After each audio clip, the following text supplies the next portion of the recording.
Hello and welcome to the belated second installment of the 2009 Giro d'Italia coverage here on Cyclocosm.com's How the Race Was Won. Universal Sports' unsearchable Flash GUI made it rather hard to find some of the stages, so you'll have to make do with what I have. Good news, we got the sick Italian flag flyby from Stage 3. The bad news, not much of anything else. Cavendish started the day in pink, and the obligatory breakaway went clear, but let's be realistic, the last flat stage before the hills wasn't going to anyone but a sprinter. But as so often happens, a large and relatively fresh field led to a series of crashes that separated Mark Cavendish from the lead group and Christian Van de Velde from his bike, and, due to his injuries, the rest of the Giro. Coming into the final kilometer, Giovanni Visconti jumped, hoping the lack of an organized lead-out would provide enough confusion for him to slip away with the win. Indeed, Alessandro Petacchi found himself alone on the front with just over 350 meters to go. But a big, pointless surge and poor road awareness from Katusha's Luca Mazzanti allowed Petacchi shelter until inside of the final 300 meters.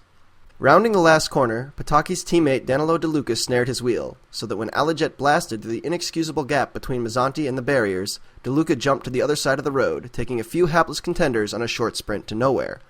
The two riders that did manage to stay on Petacchi, Francesco Gavazzi and Tyler Farrar, whose damaged rear mech kept him in 53.12, simply couldn't get by. However, the American did beat Petacchi in the skidding into the barriers competition after the stage. Stage 4 began with Petacchi in pink, but it was Danilo De Luca that the LPR team drove the race for. A six-man break, most notably containing Jens Voigt, got clear early, and the team wanted to keep them within arm's reach of the killer's finishing burst.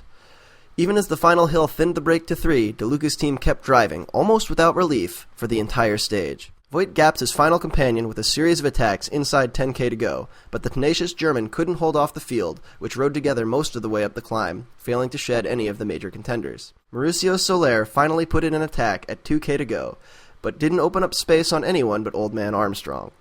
De Luca, who's made a career out of these finishes, easily outsprinted the others to the line. Stage 5's unique profile, which threw a KOM at 8k in before a descent down to a tough uphill finish, would provide the first real selection of this year's event. A break went clear again, with Thomas Vogler as the primary notable, but this time it was Liquigas who did most of the gap management.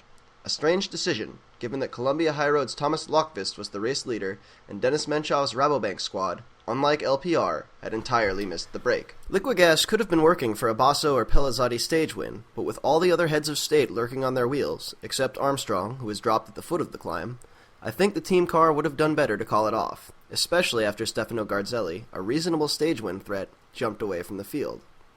But the tennis balls continued to drive, recapturing Garzelli and whittling down the field, dropping Cunego and furthering the gap on Armstrong, but eventually burning themselves out in the process, leaving Basso isolated in a group of 8 riders.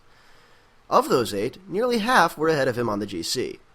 Fortunately for Liquigas, Astana was unable or unwilling to leverage its numerical superiority, and the pace slowed, allowing some dropped riders to come back. Sastra finally decided to give it a shot inside the final K, but was quickly marked by the relatively fresh De Luca. A bit too quickly, really, as it gave Denis Menchov the perfect lead-out. As long as it's not too steep, the Russian has tremendous punch at the end of a hilly day, and while De Luca held his wheel almost all the way to the line, there was no question who would take the stage. The killer, however, seemed more than content with the consolation prize of the overall race lead. Stage 6 featured lots of technical interruptions.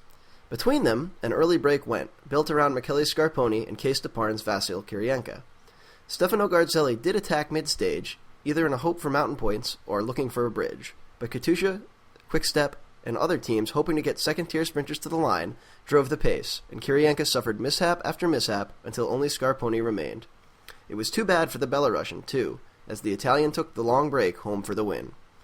Behind Scarponi, Edvald Bosenhagen crushed in the rush for second, scoring some sprint points that may prove extremely relevant over the coming weeks of racing. I'm Cosmo Catalano, and that's how the race was won.